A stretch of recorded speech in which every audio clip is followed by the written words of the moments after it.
하루 평균 3번의 남편, 왕성한 70대 대물 남편의 과도한 요구.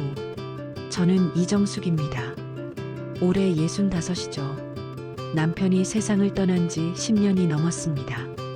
처음엔 정말 힘들었어요. 하지만 시간이 지나면서 혼자 사는 것도 익숙해지더군요. 한복 디자이너로 평생을 일했던 터라 은퇴 후엔 취미 삼아 한복 수선 작업을 하며 지냈습니다. 그런데 이상하게도 명절이 다가오면 공허함이 밀려왔어요. 특히 추석이나 설날 같은 날엔 더했죠. 주변 사람들은 가족들과 모여 웃고 떠들 텐데 저는 혼자 방에 앉아 낡은 한복천을 만지작거리고 있으니까요. 그해 봄이었습니다. 단골 거래처 사장님이 전화를 하셨어요. 선생님, 제가 좋은 분 한 분 소개해드릴까 하는데요. 괜찮으시겠어요? 처음엔 거절하려 했습니다. 이 나이에 무슨 소개팅이냐고요. 하지만 사장님이 워낙 간곡히 말씀하셔서 한번 만나보기로 했죠.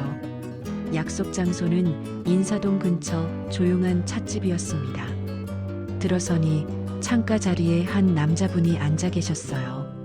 깔끔한 회색 셔츠에 단정한 바지 차림. 머리는 반백이었지만 자세가 꼿꼿했습니다.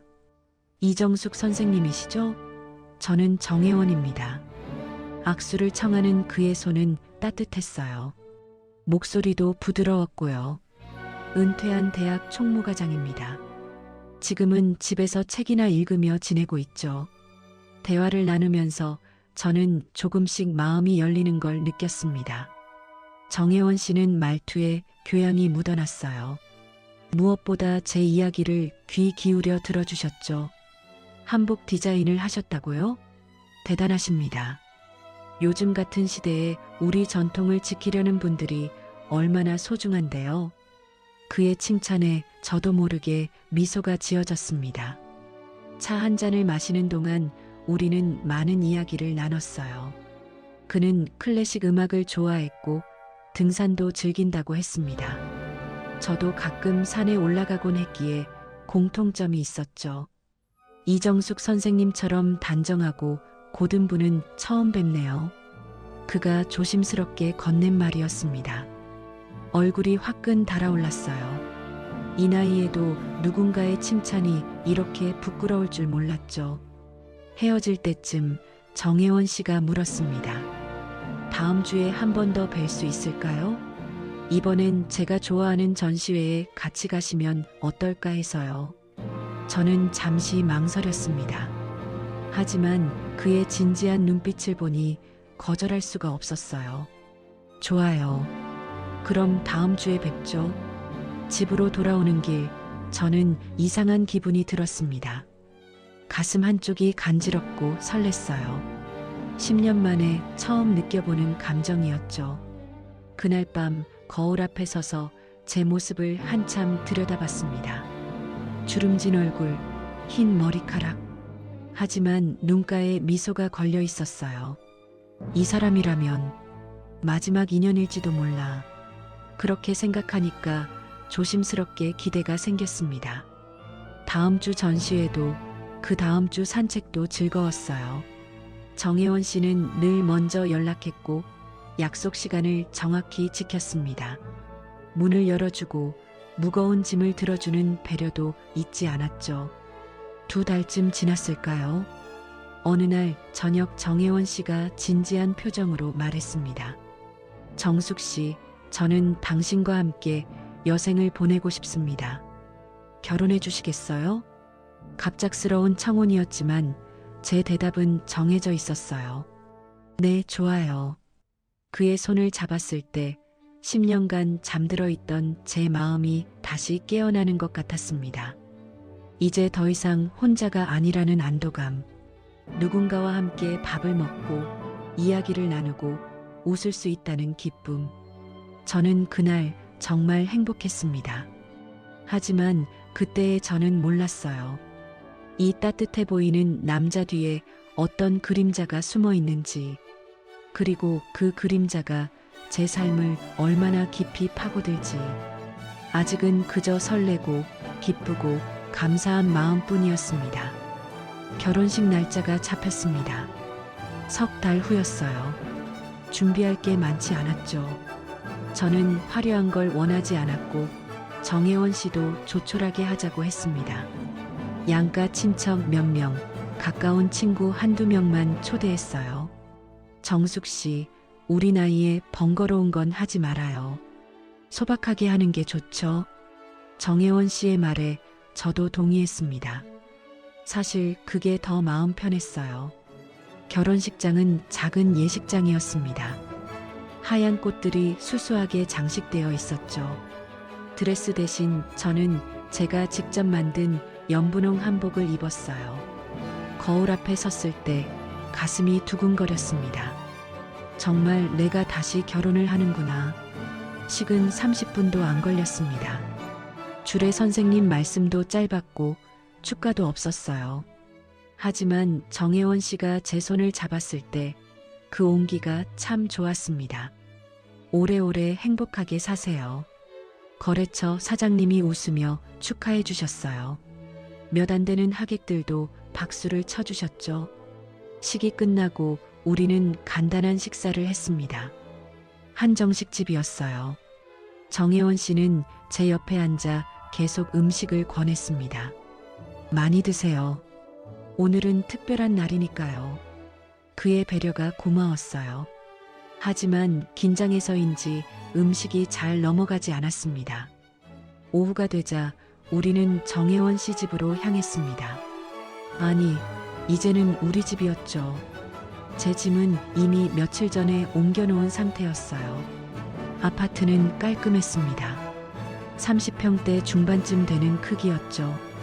거실에는 책장이 가득했고 베란다엔 화분 몇 개가 놓여 있었어요. 이제 여기가 당신 집이에요. 편하게 지내시면 됩니다. 정혜원 씨가 미소 지으며 말했습니다. 저는 고개를 끄덕였어요. 저녁을 먹고 우리는 거실 소파에 앉아 차를 마셨습니다. 창밖으론 노을이 지고 있었어요. 조용했습니다. 시계 소리만 똑딱똑딱 들렸죠. 정숙 씨, 정혜원 씨가 제 손을 잡았습니다. 그의 손은 여전히 따뜻했어요. 나는 당신과 함께 새로운 인생을 시작하고 싶어요. 이제 우리 둘이잖아요. 그 말에 저는 눈물이 났습니다. 10년 동안 혼자였던 시간들이 주마등처럼 스쳐 지나갔어요. 외로웠던 밤들, 아무도 없는 식탁, 혼자 켜고 끄던 불빛들. 저도 그래요. 목이 메어 제대로 말이 안 나왔습니다.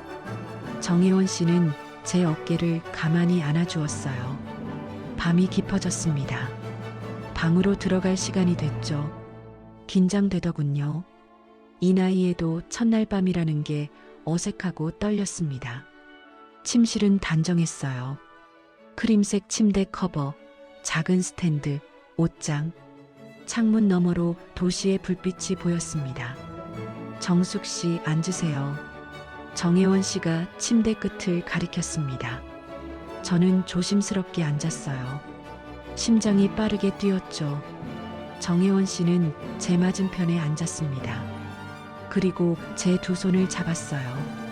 하지만 이상했습니다. 그의 표정이 조금 달라 보였거든요. 정숙 씨, 이건 의식이에요. 네, 의식이요? 갑자기 무슨 말인지 이해가 안 됐습니다. 처음은 늘 중요하죠. 우리 관계의 시작을 제대로 해야 해요. 그의 목소리는 차분했습니다. 너무 차분해서 오히려 이상했어요. 마치 회의 시간에 보고하듯 감정이 없었죠. 저는 그의 눈을 봤습니다. 그런데 그 눈빛이 따뜻하지 않았어요. 낮에 보던 그 부드러운 미소는 어디 갔는지 지금 정혜원 씨의 눈은 너무 차가웠습니다. 마치 저를 사랑하는 남편이 아니라 뭔가를 확인하려는 사람처럼 보였어요. 제 반응을 체크하듯 저를 관찰하듯 바라보고 있었습니다. 이해하시겠어요? 우리 관계에도 순서가 필요해요. 순서? 관계의 순서라니요? 저는 알 수 없는 불안감이 밀려왔습니다. 등골이 서늘해지더군요. 온몸에 소름이 쫙 돋았어요. 의식이라니, 사랑이 의식일 수 있나? 하지만 저는 아무 말도 못했습니다. 결혼 첫날 밤인데 이상하다고 말할 수도 없었죠. 혹시 제가 너무 예민한 건가 싶기도 했고요. 네, 알겠어요. 겨우 그렇게 대답했습니다. 정혜원 씨는 고개를 끄덕이며 미소 지었어요. 하지만 그 미소도 어딘가 이상했습니다. 입꼬리는 올라갔는데 눈은 웃지 않았거든요. 그날 밤은 길었습니다. 저는 계속 이불을 꼭 쥐고 있었어요. 정혜원 씨는 제 옆에서 곧 잠들었지만 저는 한참 동안 천장만 바라봤습니다. 왜 저렇게 말했을까? 의식이라니. 머릿속이 복잡했어요. 하지만 동시에 스스로를 다독였습니다. 첫날이라 긴장해서 그런 거겠지. 원래 남자들은 좀 서툴잖아. 내가 너무 민감한 거야. 그렇게 스스로를 설득하며 눈을 감았습니다. 하지만 잠은 쉽게 오지 않았어요. 창밖에선 바람 소리가 들렸습니다. 나뭇가지가 창문을 긁는 소리. 어둠 속에서 그 소리가 유난히 크게 들렸죠. 그때는 몰랐습니다. 이게 시작일 뿐이라는 걸. 정혜원 씨가 말한 의식이 단순한 표현이 아니었다는 걸. 그리고 그의 차가운 눈빛이 무엇을 의미하는지. 그날 밤 제 안에 작은 의심의 씨앗이 심어졌습니다. 아주 작아서 눈에 보이지도 않을 만큼. 하지만 그 씨앗은 곧 자라나기 시작할 것이었습니다. 결혼 2주가 지났습니다. 신혼생활에 적응하는 중이었어요. 정혜원 씨는 규칙적인 사람이었습니다. 아침 7시에 일어나서 간단히 스트레칭을 하고 7시 반에 아침 식사를 했죠. 저녁은 6시 반, 취침은 밤 10시. 모든 게 정확했어요. 처음엔 그게 나쁘지 않다고 생각했습니다. 오히려 규칙적인 생활이 건강에 좋다고 여겼죠. 하지만 뭔가 조금씩 이상해지기 시작했어요. 어느 날 아침이었습니다. 부엌에서 설거지를 하던 중 거실벽에 붙은 종이가 눈에 들어왔어요. A사 용지만 한 크기였죠. 가까이 가서 봤더니 표였습니다. 제목은 생활 일정표였어요. 월요일부터 일요일까지 시간대별로 빼곡히 적혀 있었습니다.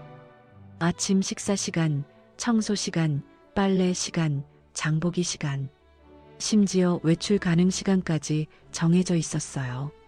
그런데 제일 아래쪽에 적힌 항목이 저를 얼어붙게 만들었습니다. 부부 시간 마이너스 월수금 오후 9시. 저는 그 표를 한참 동안 바라봤습니다. 손에 든 행주에서 물이 뚝뚝 떨어지는 것도 모른 채요. 이게 뭐지? 그때 정혜원 씨가 방에서 나왔습니다. 아, 그거 보셨어요?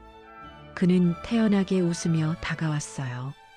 이건 우리 생활의 질서를 지키기 위한 거예요. 체계적으로 살아야 편하잖아요. 저는 입이 떡 벌어졌습니다. 뭐라고 대답해야 할지 몰랐어요. 이걸 꼭 이렇게 정해야 해요? 조심스럽게 물었습니다. 정혜원 씨는 고개를 갸우뚱했어요. 당연하죠. 관계도 계획이 필요하잖아요. 아무렇게나 살면 혼란스러워져요. 그의 목소리는 차분했습니다. 마치 너무나 당연한 걸 설명하듯 말했죠. 정숙 씨, 우리 나이에 건강이 제일 중요해요. 규칙적인 생활이 답입니다. 말은 맞는 것 같았어요. 하지만 가슴 한쪽이 답답했습니다. 그런데 이 부부 시간이라는 건, 아, 그거요? 우리 관계를 위한 시간이죠. 일주일에 3번 정도가 적당해요. 정혜원 씨는 마치 운동 스케줄을 설명하듯 담담하게 말했습니다. 저는 할 말을 잃었어요. 그날부터 일정표대로 생활이 시작됐습니다. 아침 7시에 일어나 식사 준비를 하고 8시에 함께 식사를 했어요. 오전엔 청소와 빨래, 오후엔 장복이나 개인 시간. 그런데 문제는 저녁이었습니다. 월요일, 수요일, 금요일 밤 9시가 되면 정혜원 씨가 거실 시계를 힐끗 보고 말했어요. 정숙 씨, 잠깐만요. 처음엔 그냥 잠깐인 줄 알았습니다. 하지만 그게 아니었어요. 잠깐만요는 신호였죠. 정해진 시간이 됐다는. 그리고 끝나면 정혜원 씨는 책상으로 가서 달력에 작은 체크 표시를 했습니다. 연필로 또박또박 표시를 하더군요. 저는 그 모습을 보며 온몸에 소름이 돋았어요. 이게 사랑일까요? 아니면 그저 할 일 목록을 체크하는 걸까요? 2주가 더 지났습니다. 이젠 잠깐만요라는 말이 하루 3번으로 늘었어요. 아침, 점심, 저녁. 정혜원 씨는 더 자주 저를 불렀습니다. 정숙 씨, 잠깐만요. 식사 후에도, 설거지 중에도, 책을 보다가도 그 말이 나오면 저는 무조건 따라가야 했어요. 거부하면 어떻게 될까 싶어 한번 시도해 봤습니다. 지금은 좀 피곤해서요. 그랬더니 정혜원 씨의 얼굴이 굳었어요. 피곤하다고요? 우리 일정에 맞춰야죠. 규칙을 지키는 게 중요해요. 그의 목소리가 차갑게 변했습니다. 웃음기 하나 없었죠. 부부는 서로 맞춰가는 거예요. 당신만 편하면 안 돼요. 그날 밤 저는 결국 따라갔습니다. 하지만 마음속엔 분노와 슬픔이 뒤섞여 있었어요. 주방에서 설거지를 하다가 문득 생각했습니다. 내가 언제 쉬는지도 정해져 있었구나. 일정표를 다시 봤어요. 개인 시간은 화요일과 목요일 오후 2시부터 4시까지 딱 2시간씩 일주일에 2번뿐이었습니다. 그것도 외출이 아니라 집안에서만 쉴 수 있었어요. 친구를 만나거나 카페에 가는 건 주말에만 가능했죠. 그것도 오후 3시까지 돌아와야 했습니다. 저는 점점 숨이 막혔어요. 이건 결혼 생활이 아니라 감옥 같았습니다. 밤마다 침대에 누우면 천장만 바라봤어요. 옆에선 정혜원 씨가 편안하게 자고 있었죠.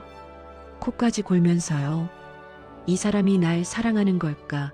아니면 관리하는 걸까? 그 질문이 머릿속을 떠나지 않았습니다. 어느 날 밤 화장실에 가려고 일어났다가 서재 문틈으로 불빛이 새어나오는 걸 봤어요. 새벽 2시였습니다. 조용히 다가가 문틈으로 들여다봤죠. 정혜원 씨가 책상에 앉아 뭔가를 적고 있었어요. 자세히 보니 노트였습니다. 그는 날짜별로 뭔가를 빼곡히 기록하고 있었죠. 제 이름도 보였어요. 이정숙 마이너스 월요일 9시 15분 수능적, 수요일 9시 20분 약간 저항, 금요일. 저는 손으로 입을 막았습니다. 비명이 나올 것 같았거든요. 정혜원 씨는 저를 기록하고 있었습니다. 제 반응을, 제 태도를, 제 모든 것을 마치 실험 일지처럼 적고 있었어요. 그 순간 깨달았습니다. 이 사람에게 저는 사랑하는 아내가 아니었어요. 그저 관리해야 할 대상이었죠. 통제해야 할 존재였습니다. 저는 조용히 화장실로 갔습니다. 변기 뚜껑을 닫고 그 위에 주저앉았어요. 온몸이 떨렸습니다. 어떡하지? 이걸 어떻게 해야 하지? 하지만 답은 나오지 않았습니다. 결혼한 지 1달밖에 안 됐는데 벌써 이혼을 생각할 순 없었어요. 사람들이 뭐라고 할지도 두려웠고요. 그래서 저는 계속 참았습니다. 일정표대로 살았고 잠깐만요라는 말에 따라갔어요. 달력엔 체크 표시가 늘어갔고 노트엔 제 기록이 쌓여갔습니다. 하지만 제 안에 무언가가 조금씩 죽어가고 있었어요. 한 달이 더 지나자 몸에 이상이 오기 시작했습니다. 허리가 아팠어요. 처음엔 그냥 뻐근한 정도였는데 점점 심해졌죠. 아침에 일어날 때마다 허리를 펴기가 힘들었습니다. 정숙 씨, 괜찮아요?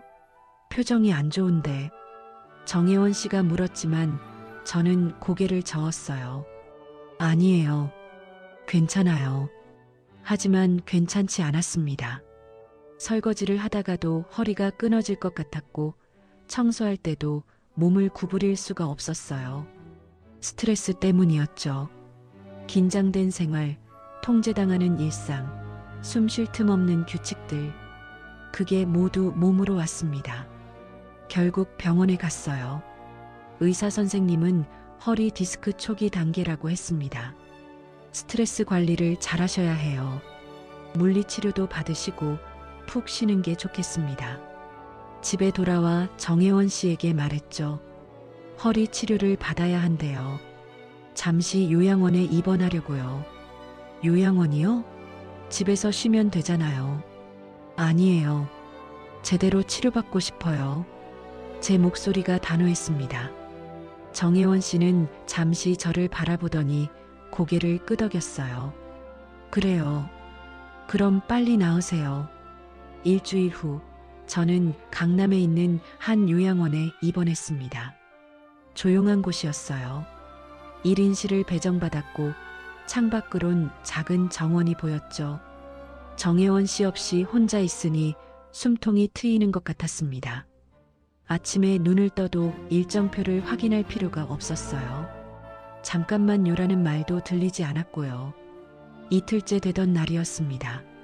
물리치료를 받고 복도를 걷고 있는데 누군가가 휠체어를 밀고 지나갔어요. 50대 중반쯤 돼 보인 여성이었습니다. 단정한 옷차림에 짧은 단발머리. 휠체어엔 할머니 한 분이 앉아 계셨죠. 천천히 가세요, 어머니. 그 여성의 목소리가 부드러웠습니다. 저는 무심코 그분들을 바라봤어요. 그런데 그 여성이 저를 보더니 멈춰 섰습니다. 그리고 저를 한참 쳐다봤어요. 혹시 이정숙 씨 아니세요? 깜짝 놀랐습니다. 네, 저를 어떻게... 아, 죄송해요. 제가 실례를 했네요. 그 여성이 미소 지었습니다. 하지만 그 미소가 어딘가 슬퍼 보였어요. 저는 한미경이라고 해요. 여기서 어머니를 돌보고 있죠. 아, 네. 안녕하세요. 저는 이정숙이고요. 허리 치료 때문에 왔어요. 간단히 인사를 나눴습니다. 그런데 한미경 씨가 다시 말했어요. 남편분이 정혜원 씨죠? 저는 온몸이 얼어붙었습니다. 어떻게 제 남편 이름을 알죠? 어떻게 아세요? 제 목소리가 떨렸습니다. 한미경 씨는 잠시 망설이더니 조용히 말했어요. 그냥 알아요. 들은 적이 있어서요. 들었다고요? 어디서요? 지금은 말씀드리기 어려워요. 하지만 한 가지만 말씀드릴게요. 한미경 씨가 제 손을 잡았습니다. 그 손이 차가웠어요. 그 사람 아직도 그대로군요. 무슨 말씀이세요? 조심하세요, 이정숙 씨. 그 사람은... 한미경 씨가 말을 잇지 못했습니다. 그때 휠체어의 할머니가 뭔가 중얼거렸어요. 아, 어머니. 금방 갈게요. 한미경 씨는 황급히 휠체어를 밀고 갔습니다. 저는 그 자리에 멍하니 서 있었어요. 그 사람을 어떻게 알지? 그대로라니 무슨 뜻이지?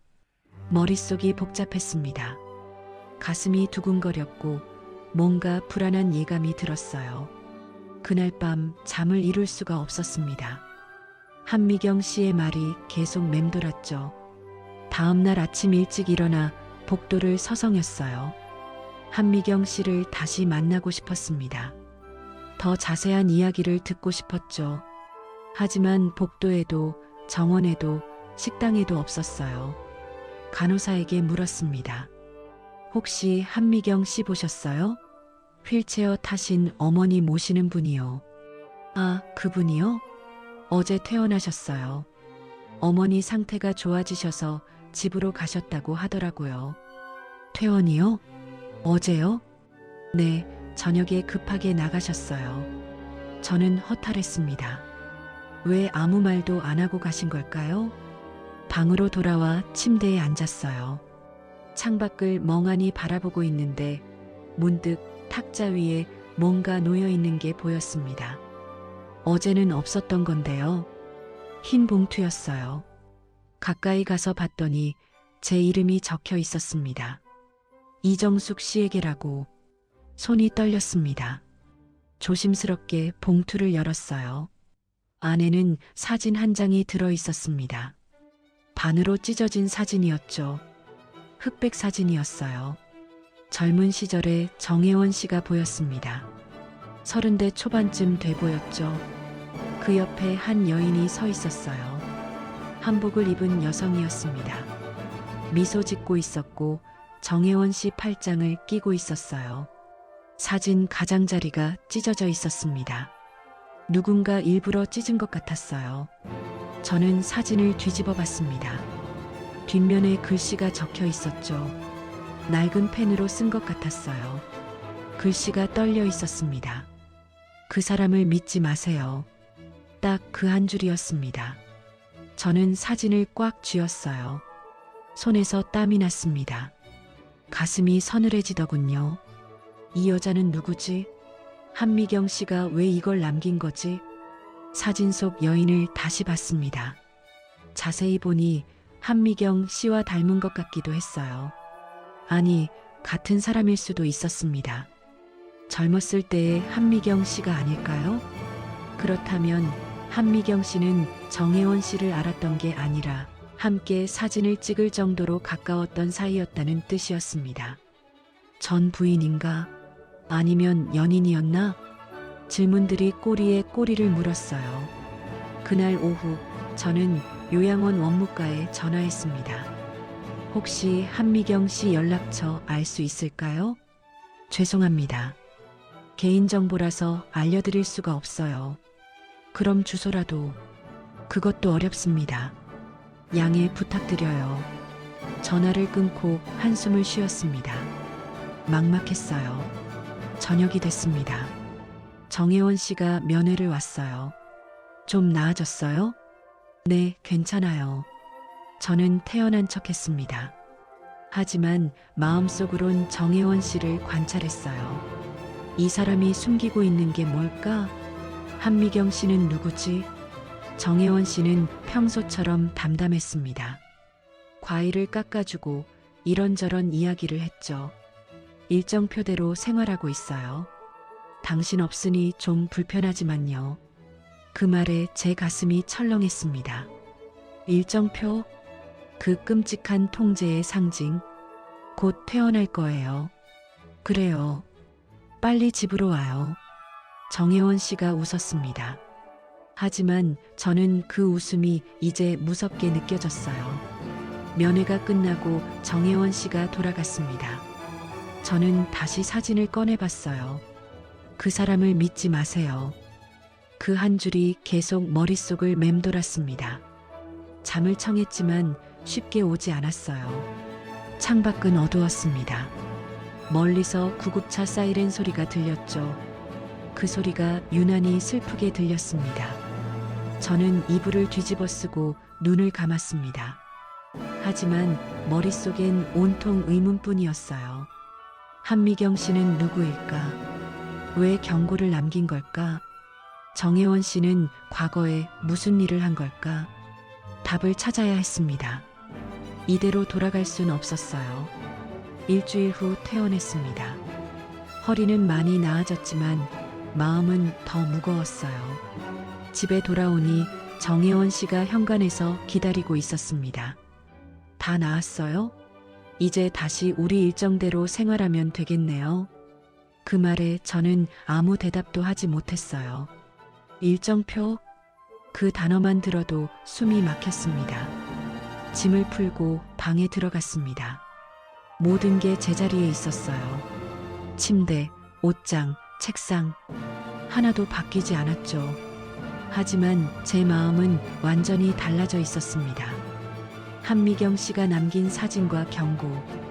그게 머릿속을 떠나지 않았어요. 알아내야 해. 정혜원 씨가 누구인지, 과거에 뭘 했는지. 그날 오후였습니다. 정혜원 씨가 산책을 나간다고 했어요. 1시간 후에 올게요. 점심 준비해 두세요. 문이 닫히는 소리가 들렸습니다. 저는 재빨리 서재로 향했어요.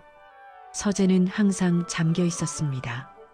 하지만 정혜원 씨가 열쇠를 어디 두는지 알고 있었어요. 현관 신발장 맨 윗칸이었죠. 조심스럽게 열쇠를 꺼내 서재 문을 열었습니다. 손이 떨렸어요. 들키면 어떡하나 싶었지만 알아내야 했습니다. 서재는 깔끔했어요. 책장엔 법률 서적과 경제 관련 책들이 빼곡했고 책상 위엔 노트북과 서류 몇 장이 놓여 있었죠. 책상 서랍을 열었습니다. 첫 번째 칸엔 펜과 클립, 메모지. 별거 없었어요. 두 번째 칸을 열었습니다. 그때 갈색 봉투가 눈에 들어왔어요. 봉투엔 개인 기록이라고 적혀 있었습니다. 테이프로 봉인돼 있었죠. 망설였습니다. 하지만 한미경 씨의 얼굴이 떠올랐어요. 그 사람을 믿지 마세요. 봉투를 찢었습니다. 안에 여러 서류가 들어 있었어요. 첫 번째 서류를 꺼냈습니다. 건강보험 기록이었죠. 정신건강의학과 진료 기록. 심장이 쿵쾅거렸습니다. 정혜원 씨가 정신과 치료를 받았다는 거죠? 날짜를 봤어요. 5년 전부터 3년 전까지 2년간 꾸준히 다녔더군요. 다음 서류를 펼쳤습니다. 진단서였어요. 충동조절 장애, 강박 장애, 통제 욕구 과다. 글씨가 눈에 들어오는 순간 온몸에 소름이 돋았습니다. 통제 욕구, 바로 제가 지금 겪고 있는 거였어요. 일정표, 규칙, 잠깐만요라는 명령. 모든 게 설명됐습니다. 다음 서류를 꺼냈어요. 이혼 서류였습니다. 이혼 확정 판결문. 날짜는 4년 전이었죠. 정혜원 씨가 이혼을 했다는 건 알고 있었어요.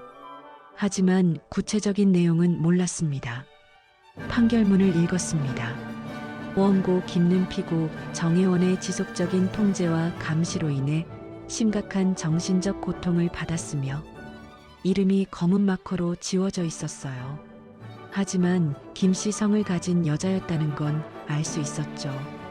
반복적인 일상 통제, 외출 제한, 사생활 침해 등으로 제가 지금 겪는 것과 똑같았습니다. 아니, 제 상황은 더 심했어요. 손이 떨렸습니다. 서류가 바닥에 떨어질 뻔했죠. 전 부인도 나처럼 당했구나. 그래서 이혼한 거야. 그때 더 충격적인 서류가 나왔습니다. 고 김의 사망진단서 라는 글자가 보였어요. 돌아가셨다는 뜻이었죠. 사망 원인란을 봤습니다. 급성 심근경색. 저는 입을 손으로 막았어요. 비명이 나올 것 같았습니다. 전 부인이 돌아가셨다는 거였어요. 그것도 이혼 후 1년 만에. 그 나이에 심장마비라니요. 스트레스 때문이었을 거예요. 정혜원 씨 때문에. 그래서 한미경 씨가 경고한 거구나. 한미경, 김 씨. 혹시 한미경 씨가 이름을 바꾼 걸까요? 전 부인과 관련된 사람일 수도 있었어요. 서류를 다시 넣으려는데 현관문이 열리는 소리가 들렸습니다. 벌써? 아직 1시간도 안 됐는데. 급하게 서류를 봉투에 집어넣었어요. 하지만 손이 떨려서 제대로 안 들어갔습니다. 발소리가 복도로 들어왔습니다. 점점 가까워졌어요. 서랍을 닫으려는데 봉투가 삐져나와 있었습니다. 테이프도 찢어진 상태였고요. 정숙 씨? 정혜원 씨 목소리였습니다. 서재 쪽으로 오고 있었어요. 저는 봉투를 억지로 밀어넣고 서랍을 닫았습니다. 그리고 책장 앞으로 재빨리 이동했죠. 문이 열렸습니다. 여기서 뭐해요? 정혜원 씨가 문간에 서 있었습니다. 표정이 굳어 있었어요. 아, 책 좀 찾고 있었어요. 한복 디자인 관련 책 있나 해서요. 목소리가 떨렸습니다. 들킬까봐 겁났어요. 정혜원 씨는 저를 한참 바라봤습니다. 눈빛이 차가웠어요. 서재는 내 공간이에요. 들어오려면 허락을 받아야죠. 죄송해요. 몰랐어요. 문이 잠겨 있었는데 어떻게 들어왔어요? 숨이 멎는 것 같았습니다. 문이 열려 있었어요. 거짓말이었습니다. 하지만 달리 변명할 방법이 없었어요. 정혜원 씨는 책상 쪽으로 걸어갔습니다. 서랍을 열었어요. 제 심장이 터질 듯 뛰었습니다. 들켰다. 봉투가 찢어진 걸 볼 거야. 하지만 정혜원 씨는 서랍을 대충 보고는 닫았습니다. 나가세요. 점심 준비는 안 하고 뭐 하는 거예요? 차갑게 말했습니다. 저는 고개를 숙이고 서재를 나왔어요. 부엌으로 가는 동안 다리가 후들거렸습니다. 싱크대를 붙잡고 심호흡을 했어요. 이제 어떡하지? 알아버렸어. 정혜원 씨가 얼마나 위험한 사람인지. 점심을 차리는 동안 머릿속이 복잡했습니다. 전 부인의 죽음, 통제 욕구, 정신과 치료 기록, 모든 게 맞아떨어졌어요. 정혜원 씨는 치료받지 못한 거였습니다. 아니, 치료받았다고 거짓말을 한 거였죠. 식사 시간이었습니다. 식탁에 마주 앉았어요. 정혜원 씨는 말없이 밥을 먹었습니다. 저도 숟가락을 들었지만 목으로 넘어가지 않았어요. 정숙 씨, 정혜원 씨가 입을 열었습니다. 그거 봤어요? 네, 서랍 말이에요. 내 서류 봤죠? 등골이 서늘해졌습니다. 들킨 거였어요. 아니에요. 안 봤어요. 거짓말 마세요. 봉투가 찢어져 있었어요. 정혜원 씨의 목소리가 낮아졌습니다. 저는 더 이상 거짓말할 수 없었어요. 봤어요. 왜 봤어요? 내 허락도 없이? 알고 싶었어요. 당신이 누구인지, 과거에 뭘 했는지. 정혜원 씨는 숟가락을 내려놓았습니다. 저를 빤히 쳐다봤어요. 그건 치료받던 기록이에요. 나는 다 고쳤어요. 고쳤다고요? 지금 저한테 하는 것도 똑같잖아요. 제 목소리가 커졌습니다. 일정표, 통제, 감시. 전 부인한테 했던 것처럼요. 정혜원 씨의 얼굴이 굳었습니다. 그리고 이상한 미소가 입가에 걸렸어요. 전 부인 얘기는 하지 마세요. 그건 과거예요. 과거라고요? 그분이 돌아가셨잖아요. 당신 때문에. 그건 그 사람 선택이었어요. 나랑은 상관없어요. 너무나 태연한 말투였습니다. 저는 온몸에 소름이 돋았어요. 이 사람은 반성하지 않았습니다. 오히려 자기 행동이 정당하다고 믿고 있었어요. 저녁이 됐습니다. 저는 방에 들어가 문을 잠갔어요. 밤 9시가 됐습니다. 노크 소리가 들렸어요. 정숙 씨, 잠깐만요. 그 말이 들렸습니다. 예전엔 그냥 명령이었지만 이젠 협박처럼 들렸어요. 오늘은 피곤해요. 문 열어요. 일정대로 해야죠. 손잡이를 돌리는 소리가 들렸습니다. 다행히 문이 잠겨 있었어요. 정숙 씨, 문 열어요. 목소리가 차가워졌습니다. 저는 대답하지 않았습니다. 이불을 뒤집어 쓰고 귀를 막았어요. 그날 밤 저는 결심했습니다. 이곳에서 벗어나야 한다고. 아니면 저도 전 부인처럼 될 거라고. 다음 날 아침 저는 결심했습니다. 도움을 청해야 한다고요. 정혜원 씨는 평소처럼 산책을 나갔습니다. 저는 재빨리 핸드폰을 꺼냈어요. 박도연 변호사님, 제가 한복 디자이너로 일할 때 단골 고객이셨던 분이죠. 은퇴하셨지만 가끔 연락을 주고받았습니다. 전화를 걸었어요. 신호음이 3번 울렸습니다. 여보세요? 변호사님, 저 이정숙이에요. 아, 정숙 씨. 오랜만이네요. 무슨 일이에요? 목소리가 침착하고 따뜻했습니다. 그 목소리를 듣자 눈물이 날 것 같았어요. 변호사님, 도와주세요. 저 큰일 났어요. 무슨 일인데요? 차분히 말해보세요. 저는 숨을 고르고 말했습니다. 결혼한 것, 정혜원 씨의 통제, 발견한 서류들, 모든 걸 쏟아냈어요. 지금 당장 만날 수 있어요? 박도연 변호사님이 단호하게 말했습니다. 네, 가능해요. 어디서 만날까요? 제 사무실로 오세요. 주소 문자로 보낼게요. 전화를 끊고 재빨리 옷을 챙겨 입었습니다. 외출하려는데 불안했어요. 정혜원 씨가 돌아오면 어떡하나 싶었죠. 하지만 지금 아니면 기회가 없었습니다. 택시를 탔어요. 강남 쪽 건물이었죠. 30분쯤 걸렸습니다. 건물 3층에 작은 사무실이 있었어요. 문패엔 박도연 법률상담소라고 적혀 있었습니다. 노크를 하자 문이 열렸어요. 박도연 변호사님이 서 계셨습니다. 어서 와요, 정숙 씨. 68세지만 여전히 단정한 모습이었어요. 회색 정장에 안경을 쓰고 계셨죠. 안으로 들어가 의자에 앉았습니다. 변호사님이 차를 내주셨어요. 자, 천천히 이야기해 보세요. 저는 다시 한번 모든 걸 설명했습니다. 이번엔 더 자세하게요. 일정표, 노트 속 기록, 서류, 전 부인의 죽음. 박도연 변호사님은 심각한 표정으로 듣고 계셨습니다. 그 사람 나를 감시해요. 외출도 마음대로 못해요. 언제 어디 가는지 다 보고해야 하고 친구 만나는 것도 허락받아야 해요. 지금 정숙 씨가 겪는 건 명백한 가정 폭력이에요.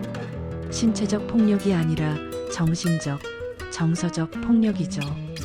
변호사님의 말에 저는 고개를 끄덕였습니다. 그런데 정숙 씨, 그 사람 이름이 정혜원이라고 했죠? 네, 맞아요. 박도연 변호사님이 잠시 생각하더니 말했습니다. 그 이름 어디서 들어본 것 같은데요. 잠깐만요.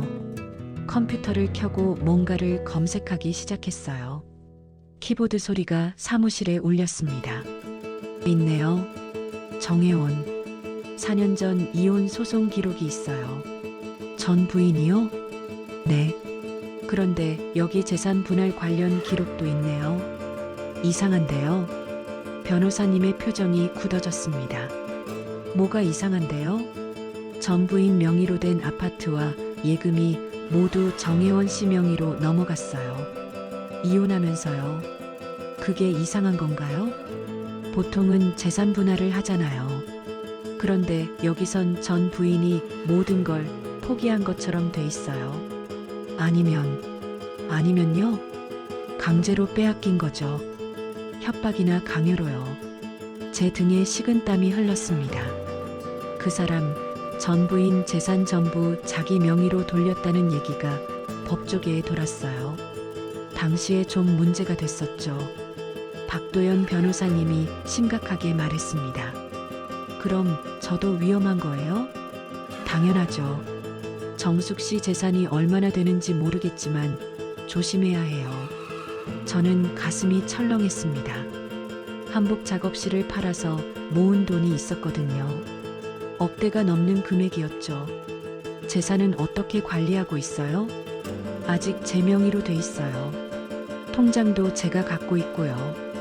다행이네요. 절대 넘기지 마세요. 통장이나 도장, 비밀번호 같은 거 절대 알려주면 안 돼요. 네, 알겠어요. 박도연 변호사님은 잠시 생각하더니 말했습니다. 정숙 씨, 지금 당장 증거를 모아야 해요. 일정표 사진, 노트 사진, 서류 복사본, 가능한 모든 걸 확보하세요. 네, 그렇게 할게요. 그리고 요양원에서 만난 한미경 씨 얘기했죠? 그분을 찾아야 해요. 어떻게요? 연락처도 모르는데요. 요양원에 가보세요. 혹시 뭔가 단서가 있을 거예요. 변호사님이 명함을 꺼내주셨습니다. 문제가 생기면 바로 연락하세요. 24시간 언제든 받을게요. 감사합니다, 변호사님. 사무실을 나와 다시 요양원으로 향했습니다. 한미경 씨가 있던 곳이었어요. 요양원에 도착했습니다. 1층 안내 데스크에 직원이 앉아 있었어요. 안녕하세요. 혹시 한미경 씨에 대해 여쭤볼 게 있는데요. 한미경 씨요? 어떤 분이신데요? 며칠 전에 어머니 모시고 계시던 분이요. 50대 중반쯤 되셨고요. 직원이 고개를 갸우뚱했습니다.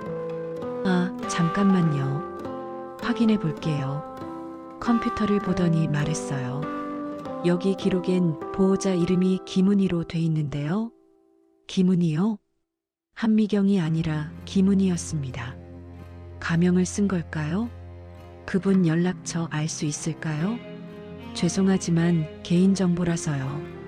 역시 안 된다고 했습니다. 그럼 원장님 좀 만날 수 있을까요? 중요한 일이 있어서요. 직원이 전화를 걸었습니다. 잠시 후 원장이 나왔어요. 60대 초반의 여성이었습니다. 무슨 일이신가요? 원장님, 저 며칠 전에 여기 입원했던 이정숙이라고 해요. 한미경 씨에 대해 여쭤보려고요. 한미경 씨요? 아, 김은희 씨 말씀하시는 건가요? 네, 맞아요. 원장은 저를 2층 사무실로 안내했습니다. 그분에 대해 뭘 알고 싶으신데요? 어떤 분이셨는지, 왜 여기 계셨는지 알고 싶어요. 원장이 한숨을 쉬었습니다. 그분 참 안타까운 사연이 있으세요. 시어머니를 모시고 계셨는데 본인은 건강이 안 좋으셨어요. 어떻게 안 좋으셨는데요? 심리적으로요. 우울증이 심하셨죠. 과거에 힘든 일을 겪으셨다고 하더라고요. 제 심장이 빨라졌습니다. 혹시 그분 사진 같은 거 있나요? 원장이 벽을 가리켰습니다.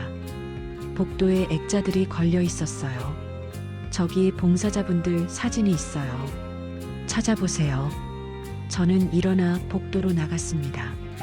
액자를 하나씩 봤어요. 그리고 한 액자 앞에서 멈춰 섰습니다. 사진 속에 한미경 씨가 있었어요. 아니, 김은희 씨였죠. 그런데 옆에 있는 젊은 시절 사진이 눈에 들어왔습니다. 제가 요양원에서 받은 찢어진 사진 속 여인과 똑같았어요. 전 부인이었습니다. 한미경 씨가 바로 정혜원 씨의 전 부인이었던 거예요. 저분이요. 제 목소리가 떨렸습니다. 아, 김은희 씨요? 몇 년 전에 스스로 생을 마감하셨죠. 원장의 말에 저는 온몸이 얼어붙었습니다. 돌아가셨다고요? 네, 3년 전이었나요? 참 안타까웠어요. 남편 때문에 고생 많이 하셨다고 들었어요. 눈앞이 하얘졌습니다. 다리에 힘이 풀렸어요. 한미경 씨, 아니 김은희 씨, 정혜원 씨의 전 부인, 그분이 돌아가셨다는 거였습니다. 그럼 제가 만난 사람은, 아, 그분 동생분이셨을 거예요. 가끔 언니 흔적을 찾으러 오셨거든요. 동생? 그래서 경고를 남긴 거였구나. 언니가 겪은 일을 제가 겪지 않도록요. 저는 벽에 기대섰습니다. 숨이 제대로 쉬어지지 않았어요. 정혜원 씨가 전 부인을 죽음으로 몰아간 거였습니다. 직접 손을 대지 않았지만 그의 통제와 학대가 그분을 죽인 거였죠. 그리고 이제 저도 같은 길을 걷고 있었습니다. 요양원에서 돌아온 저는 결심을 굳혔습니다. 증거를 모아야 했어요. 박도연 변호사님 말대로 일정표 사진을 찍고 서재에서 서류를 몰래 복사했습니다. 정혜원 씨가 외출한 틈을 타서요. 하지만 결정적인 증거가 필요했어요. 정혜원 씨의 통제와 협박을 직접 증명할 수 있는 거요. 녹음이었습니다. 인터넷으로 작은 녹음기를 주문했어요. 손바닥만 한 크기였죠. 거실 소파 밑에 숨겨두기로 했습니다. 이틀 후 녹음기가 배달됐습니다. 정혜원 씨가 산책 나간 사이 거실 소파 아래쪽 틈새에 집어넣었어요. 녹음 버튼을 눌렀습니다. 빨간 불이 작게 깜빡였죠. 이제 기다리는 수밖에. 저녁 시간이 됐습니다. 평소처럼 식사를 준비했어요. 정혜원 씨는 신문을 보며 거실에 앉아 있었습니다. 정숙 씨, 저녁 준비 다 됐어요? 네, 곧 차릴게요. 식사를 하는 동안 정혜원 씨는 말이 없었어요. 뭔가 불편한 기색이었습니다. 오늘 어디 다녀왔어요? 갑자기 물었습니다. 심장이 철렁했어요. 아무 데도 안 갔는데요. 거짓말 마세요. 택시 탄 거 알아요. 등골이 서늘해졌습니다. 어떻게 알았을까요? 아, 잠깐 약국 다녀왔어요. 허리약 사러요. 약국이요? 어느 약국인데 택시를 타고 가요? 정혜원 씨의 눈빛이 날카로워졌습니다. 멀리 있는 약국이었어요. 좋은 약이 있다고 해서요. 변명이 궁색했습니다. 하지만 달리 말할 수가 없었어요. 다음부턴 어디 가든 미리 말하세요. 알겠어요? 네. 고개를 숙였습니다. 가슴이 두근거렸어요. 식사를 마치고 설거지를 했습니다. 뒤에서 정혜원 씨의 시선이 느껴졌어요. 밤 9시가 됐습니다. 정혜원 씨가 소파에 앉아 텔레비전을 보고 있었어요. 저는 방으로 들어가려 했습니다. 정숙 씨, 뒤에서 목소리가 들렸습니다. 네, 왜 피하죠? 등을 돌린 채 멈춰 섰습니다. 안 피해요. 요즘 계속 방문 잠그고 있잖아요. 왜 그래요? 정혜원 씨가 일어나 제게 다가왔습니다. 피곤해서 일찍 자려고요. 일찍 자는 건 좋은데 나랑 시간을 안 보내려고 하잖아요. 그의 목소리가 낮아졌습니다. 내게 거역하면 안 된다고 했잖아요. 그 말에 온몸에 소름이 돋았습니다. 거역? 마치 제가 부하 직원인 것처럼 말했어요. 거역이요? 전 당신 부하가 아니에요. 부부는 서로 따라야 하는 거예요. 특히 아내는 남편 말을 들어야죠. 정혜원 씨의 얼굴이 굳어 있었습니다. 시대가 언제인데 그런 말을 해요? 제 목소리가 떨렸습니다. 분노와 두려움이 뒤섞였어요. 시대가 바뀌어도 질서는 있어야 해요. 우리 집엔 우리 규칙이 있어요. 정혜원 씨가 한 걸음 더 다가왔습니다. 지금 당장 방으로 가세요. 우리 시간이에요. 협박이었습니다. 명령이었죠. 저는 뒤로 물러섰습니다. 싫어요.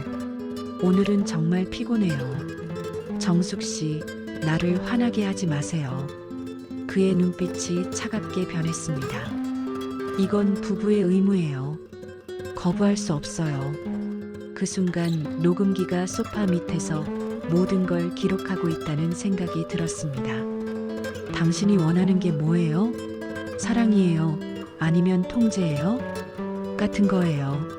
사랑은 통제 속에서 완성되는 거니까. 정혜원 씨의 말에 저는 할 말을 잃었습니다. 이 사람은 정말 미쳤어요. 사랑과 통제를 구분하지 못했습니다. 그날 밤 저는 방으로 도망쳤습니다. 문을 잠그고 침대에 주저앉았어요. 밖에서 정혜원 씨가 문을 두드렸습니다. 정숙 씨, 문 열어요. 하지만 저는 대답하지 않았습니다. 1시간쯤 지났을까요? 밖이 조용해졌어요. 다음 날 아침 일찍 정혜원 씨가 출근 준비를 했습니다. 요즘 가끔 대학 총동창회 모임에 나간다고 했었죠. 저녁에 올게요. 집에 있어요. 차갑게 말하고 나갔습니다. 문이 닫히자마자 저는 재빨리 거실로 갔어요.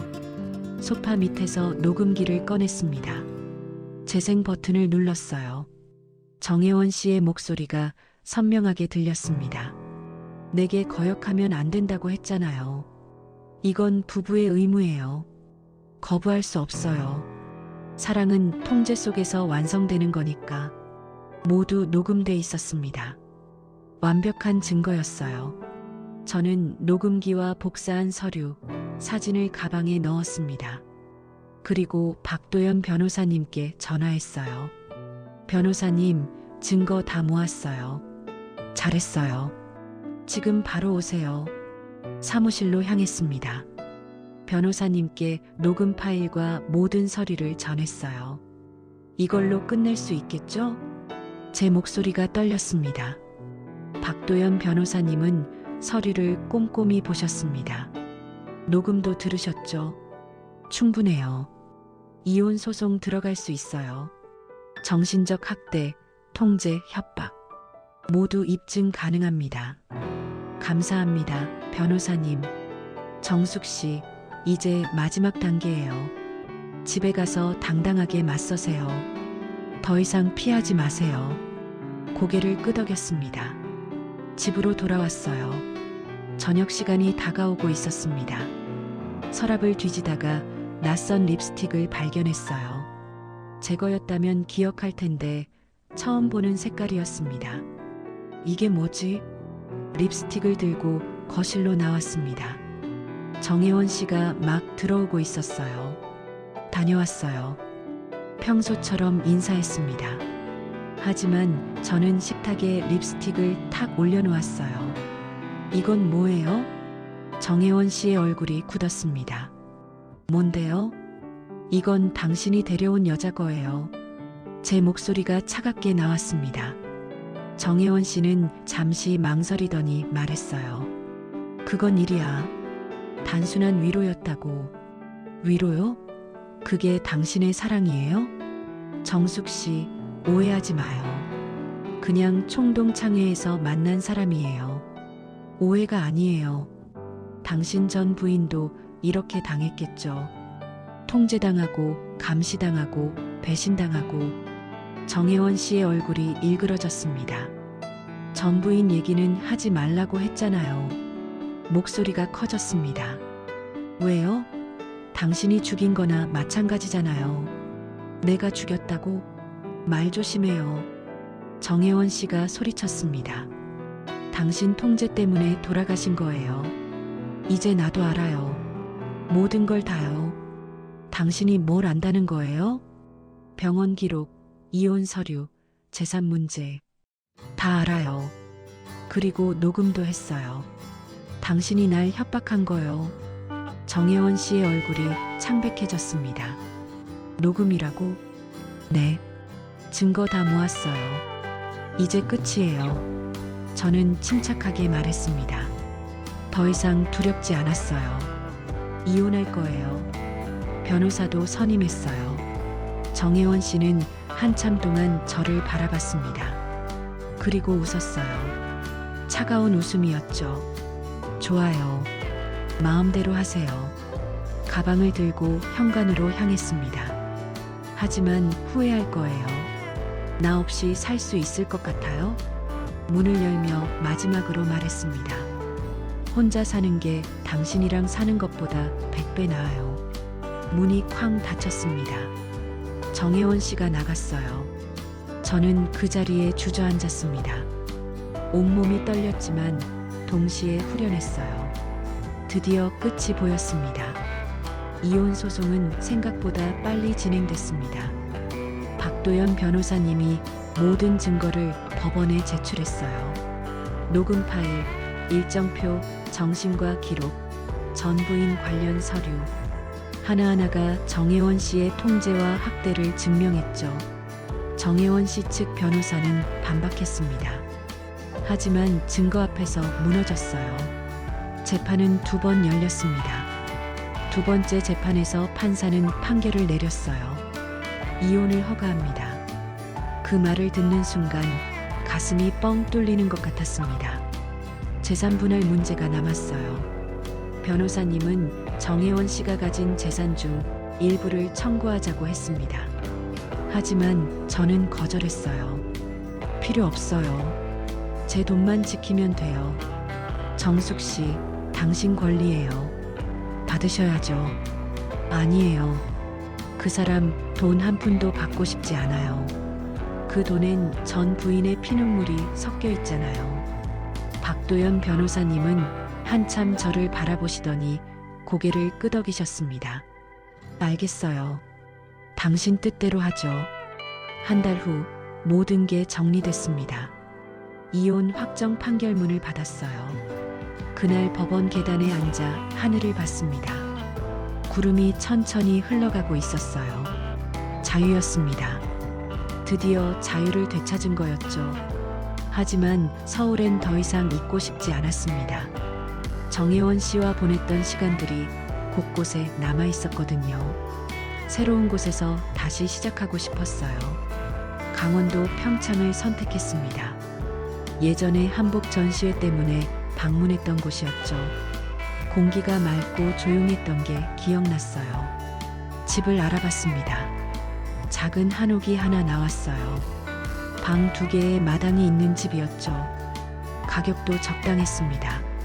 제가 가진 돈으로 충분히 살 수 있었어요. 짐을 쌌습니다. 많지 않았어요. 옷 몇 벌, 재봉 도구, 한복 1000몇 필. 그게 전부였죠. 서울을 떠나는 날 박도연 변호사님이 배웅 나오셨습니다. 잘 가요, 정숙 씨. 가끔 연락해요. 네, 변호사님. 정말 감사했어요.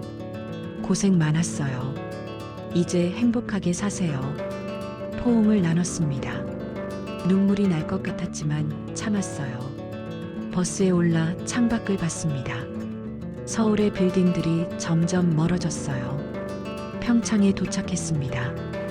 공기부터 달랐어요. 차갑고 깨끗했죠. 한옥집은 오래됐지만 단정했습니다. 마당엔 작은 나무 한 그루가 서 있었어요.